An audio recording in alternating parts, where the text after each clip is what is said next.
Ooh, if I could rid the world of one evil, what would it be?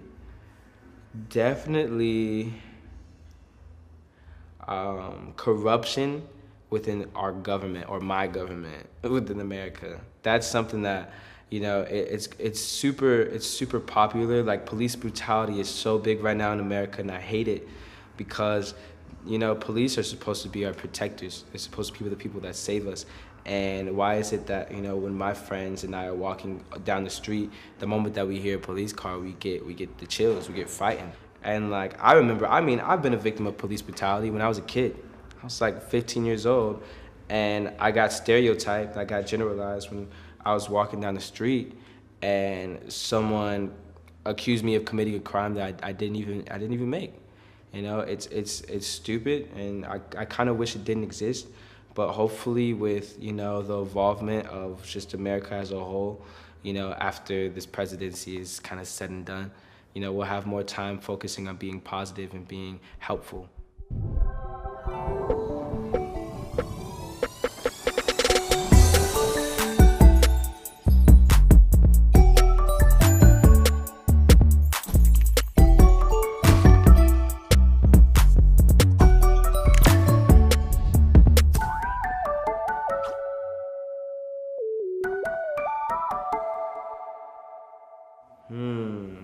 Let's see. There's so many. I grew up watching cartoons. Let me see. I still watch cartoons, honestly. Favorite cartoon character has to be Cleveland Brown from Family Guy. I don't know why. He's so like funny and like giggly, even when he's not supposed to be. Like I love the Cleveland show. Every character on the Cleveland show was lit. If I have to name any childhood favorite cartoons, let me see. Ooh, probably Eddie from Ed, Ed and Eddie, just because he was like the boss almost. Like he was just like the person who was like he was super cool. He was smooth. He had his crew. His crew followed him wherever he went. They hung out in the cul-de-sac, which was super awesome. I always wanted a huge group of friends. Like I'm a military kid, so I never really lived around too many people. And if I did, I'd always move. I would always move away from them. Like I wish I had a core friend group that I had longer than 10 years. I don't, but I have a best friend that I have longer than 12 years, and he's on the road with me on tour right now. So that's super awesome. Oh, yes, you asked the right type of question. Favorite game right now has to be Naruto. I think it's Shippuden Storm 4. I think that's what the name of the game is called. My friends and I, we played on tour all the time. Like that's all we play. I'm always the one who wins. They can never beat me. They try, but they can't. That game is just so dope. Like it's just such a cool game because I can't fight in real life. So I get to take out all of my frustration on my friends through the video game. And I'm unstoppable. So if anybody wants to play me against that game, you're probably gonna lose. I'm just being honest. Realest shit I ever wrote. All right. Moving on seems harder to do when the one that you love moves faster than you. Realest shit I've ever wrote. Why?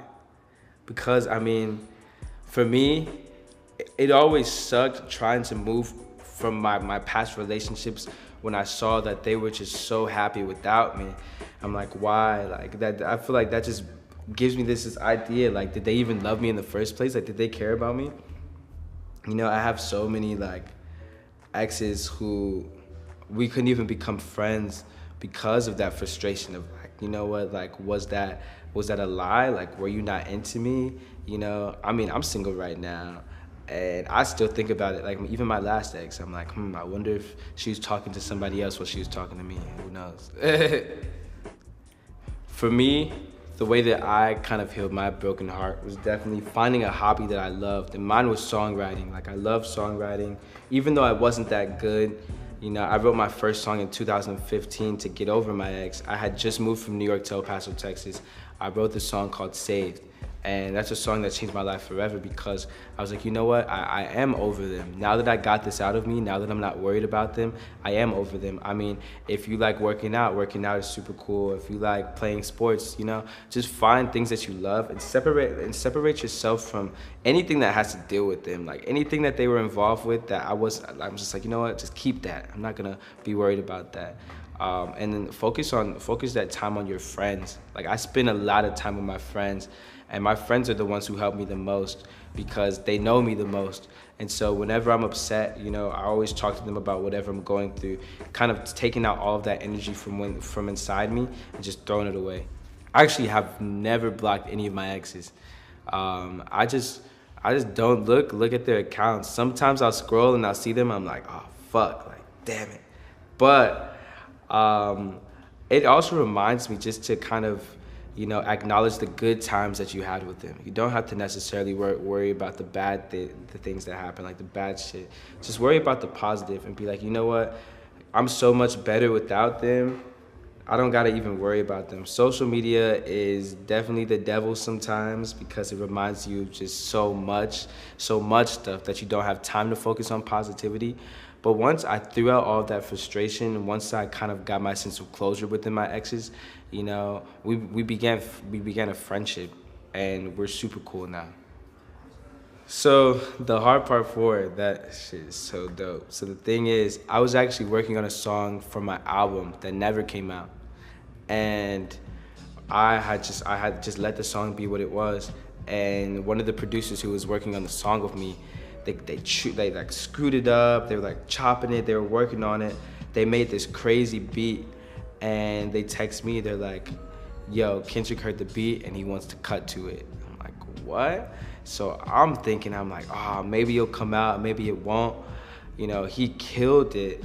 And every time I listen to it, I'm reminded of the fact that like my voice is on one of my favorite lyricists' song, which is super dope.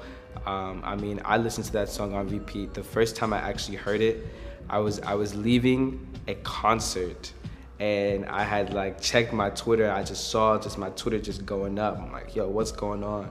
I was like, whoa, like this song is out, it's living, and people fuck with it, which is real dope. He's really cool. I mean, it was like meeting one of my influences, which is dope, even though I sing. He's awesome, like he's real cool. He's a good dude. And he was super nice. Like he was telling me just how much he fucked with my music. And I mean, obviously I was telling him how much I fuck with his music. And hopefully one day we meet up again and then we work. I feel like that would be crazy dope. It would be interesting to see what would happen if we were in the studio together. Yeah, Kendrick. I can name my favorite song off of this off bat, ADHD by far. By far, ADHD is my favorite record off of Section 80 because it was actually one of the first songs that I got introduced to Kendrick. Just like, fuck that. Like that part is just so fire. Like, oh, this is crazy. When did this come out? How long ago did this come out? Like think about how much he grew in like literally 6 to 7 years. Now he's on top of the world. Like I always look at artists like that and I think about myself. I'm like, I wonder where I'm gonna be in 6 to 7 years. Hopefully super successful. Love is definitely warm. Like for me, I mean, I'm super pro love. I'm all about passing love with whatever I do. You know, even though a lot of my music is definitely sad, it all deals with just the foundation of just love. Like we find love within everything. Like I love music, you know, I love performing, I love my friends. It's just that warm feeling that you get, you know, when you're satisfied pretty much. It's like I don't not love a lot of things because I feel like, I mean, once you spread love, once you give love, like it could just make somebody's day. It makes them so much more happier. You know, why spend time hating on everything when you can spend time appreciating things and learning to love certain things?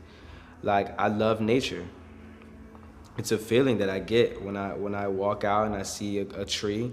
I'm like, wow, like that tree's living, you know? Just that form of appreciation definitely has to do with love. I mean, love is within all of us. I mean, we all have love. Even if we feel like we don't, we all have love.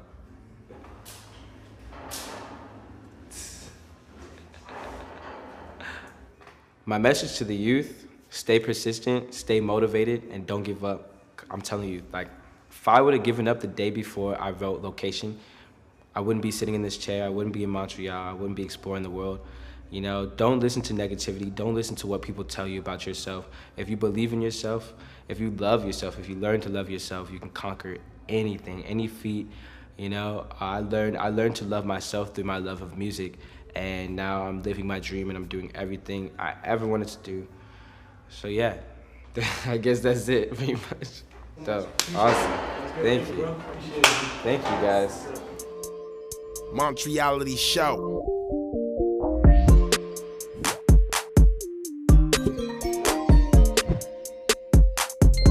My favorite is probably anxiety, where I'm rapping from the perspective of anxiety. I'm gonna get up in your mind right now, make you feel like dying right now. You know, I had to make a decision to get in them like an incision, cause I'm gonna hit them and get a living. They wonder what I'm giving, I'm never giving. I gotta let everybody know I'm in their mind right now. I think my verse on anxiety meant so much to me